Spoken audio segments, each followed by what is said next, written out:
حضرت امام حسین کی وہ شخصیت تھی کہ مشکات میں حدیث ہے، نبی پاک صلی اللہ تعالیٰ علیہ وسلم کی چچی جناب ام فضل صبح صبح گھبرائی حضور کی بارگاہ میں آئیں، عرض کی یا رسول اللہ صلی اللہ علیہ وسلم آج میں نے عجیب خواب دیکھا ہے، میں ڈر گئی ہوں۔ حضور نے فرمایا چچی کیا دیکھا؟ عرض کی حضور میں نے دیکھا ہے کہ آپ کے وجود کا گوشت کا ایک ٹکڑا کٹ کے میری جھولی میں آ گیا ہے۔ حضور یہ کیا ہے؟ تو محبوب خواب سن کے مسکرائے، فرمایا چچی یہ پریشانی والا خواب نہیں، یہ تو خوشی والا خواب ہے۔ اللہ فاطمہ کو بیٹا عطا کرے گا اور وہ تیری گود میں کھیلا کرے گا، چونکہ وہ میرے وجود کا ٹکڑا ہوگا، لہذا خواب تجھے یہ آئی ہے۔ تو امام حسین پیدا ہوئے، امام حسن کی عمر ابھی 11 مہینے تھی، تو نبی پاک نے امام حسین کو جناب ام فضل اپنی چچی کی گود میں دے دیا کہ فاطمہ کے لیے دونوں بچے سنبھالنا مشکل ہوگا۔ وہ خواب اس طرح پوری ہوئی۔ امام حسین سے حضور نے بڑا پیار کیا، بڑی محبت فرمائی نبی پاک سے۔ حضرت ابو ہریرہ رضی اللہ تعالیٰ عنہ کہتے ہیں یہ واحد بچہ تھا حضور کے گھرانے کا کہ میں نے دیکھا کہ نبی پاک صلی اللہ علیہ وسلم بیٹھے تھے تو یہ حضور سے کہہ رہے ہیں، نبی پاک سے کہ نانا جی اٹھ کے کھڑے ہو۔ کہتے ہیں حضور کھڑے ہو گئے تو کہنے لگے میں نے آپ کے برابر جانا ہے۔ بچے جو مرضی ضد کر لیتے ہیں نا، قد چھوٹا تھا، عمر 7.5 سال تھی، کہنے لگے نانا میں نے برابر جانا ہے۔ تو نبی پاک صلی اللہ علیہ وسلم نے ہاتھ پکڑ لیے، فرمایا چل پھر ہو جا برابر۔ تو حضرت ابو ہریرہ کہتے ہیں انہوں نے حضور نے ہاتھ پکڑے، اوپر کھینچا تو امام حسین نے پہلے اپنے پیر حضور کے گھٹنوں پہ رکھے، پھر نبی پاک کے سینے پہ رکھے، اور جب ان کا قد سر تھوڑا سا حضور سے اونچا ہو گیا تو محبوب فرمانے لگے چل بس کر، تو نے تو کہا تھا آپ کے برابر ہونا ہے، تو اوپر نکل گیا ہے، چل بس کر۔ فرماتے ہیں پھر امام حسین نے زبان باہر نکالی تو محبوب ان کی زبان چوسنے لگے، پھر ساتھ لٹا لیا اور انہیں سونگھنے لگے۔ تو میں نے عرض کی حضور آپ حسین کو سونگھتے کیوں ہیں؟ تو فرمایا ابو ہریرہ مجھے حسین کے وجود سے جنت کی خوشبو آتی ہے، مجھے حسین کے وجود سے جنت کی۔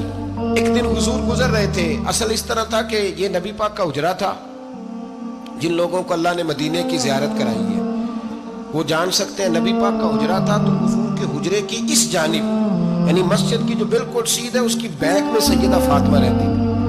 تو حضور اکثر نہ نماز کے لیے جب نکلتے تو حضرت فاطمہ کے حجرے کے پاس سے ہو کر دوبارہ محراب میں جاتے۔ محبوب حجرے کے پاس سے گزرے تو امام حسین رو رہے تھے، مائیں کسی وقت ڈانٹ دیتی ہیں، ابا جی بھی کسی وقت ڈانٹتے ہیں پر اماں کے حکم پہ ڈانٹتے ہیں، تو اسی انہوں کو جانتے ہی نہیں، تو کبھی کبھی اس حکم کے تحت ڈانٹنا پڑتا ہے، ورنہ والد اکثر کوشش کرتا ہے کہ چلو میں تو رات کو تھوڑی دیر گھر آیا ہوں تو میں کیا اس کو اب ڈانٹوں، کوشش کرتا ہے کہ تو حضرت فاطمہ نے کسی بات میں جھڑک دیا تو امام حسین رونے لگے۔ تو نبی پاک نماز کے لیے گئے تو واپس لوٹ آئے اور واپس تشریف لا کے کہا فاطمہ حسین کو کیا ہوا؟ عرض کی یا رسول اللہ تنگ کر رہے تھے میں نے ڈانٹ دیا ہے۔ کیا خوبصورت جملے ہیں حدیث پاک میں، سرکار نے فرمایا فاطمہ اس کو حسین کو نہ رونے نہ دیا کر، یہ جب روتا ہے نا تو میرے دل کو تکلیف ہوتی ہے۔ بی بی صاحبہ کہتی ہیں یہ حکم آیا نبی پاک کا میرے نا، پھر میں نے ڈانٹنا چھوڑ دیا۔ یہ ان کے فضائل تھے کم، ان کی تربیت خود نبی پاک نے فرمائی۔ اب تو اللہ تعالیٰ معاف کرے، پہلے ہم لوگوں کو کہتے تھے فلانی مجلس میں نہ جانا فلانی، اب تو مصیبت بن گئی ہے، جانے کی ضرورت نہیں، ہر شے موبائل میں آ گئی۔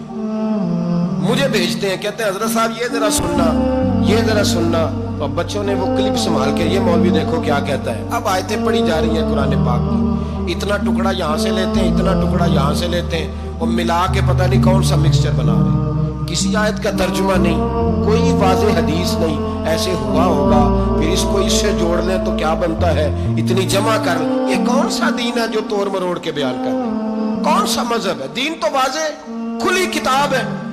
اب ہمارا یہ شوق ہے، ہم ہر تماشا دیکھنا چاہتے ہیں، ہم اپنے لوگوں کی قدر نہیں کرتے اور بڑی بڑی دور جا کے ہم غلط معاملات میں جاتے ہیں، پھر ذہن ہمارے شکوک کا شکار ہوتے ہیں۔ ہمیں سمجھنا چاہیے کوئی ایسی کسی دلیل کی ضرورت نہیں ہے، جب ان کے واضح چیزیں ان کی کتابیں میں موجود ہے، حدیث میں موجود ہے، قرآن مجید میں ان کے فضائل کھل کے موجود ہے، تو دور جانے کی کیا ضرورت؟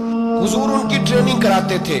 پہلی بات تو یہ ہے کہ نبی پاک نے دعا مانگی تھی، یا اللہ میرے گھر والوں کو زیادہ روزی نہ دینا، انہیں ایک وقت روٹی دینا، ایک وقت کی بھوک دینا۔ یہ جو 10 دن کربلا میں انہیں ٹینشن نہیں نہ ہوئی، انہیں عادت تھی فاقہ کرنے کی، انہیں 3 دن وصلی روزے رکھنے کی عادت تھی، پہلی بات۔ دوسرا یہ کہ جہاد کی تربیت حضور خود کراتے، حضرت فاطمہ زہرا کہتی میں پردے کے پیچھے دیکھ رہی تھی، نبی پاک نے امام حسن اور حسین سے فرمایا چلو میرے سامنے کشتی لڑو۔ تو دونوں حضرات آپس میں جب کشتی لڑنے لگے تو نبی پاک نا امام حسن کو کہتے ہیں حسن حسین کو ٹانگوں سے پکڑو، حسن حسین کو پیچھے سے پکڑو۔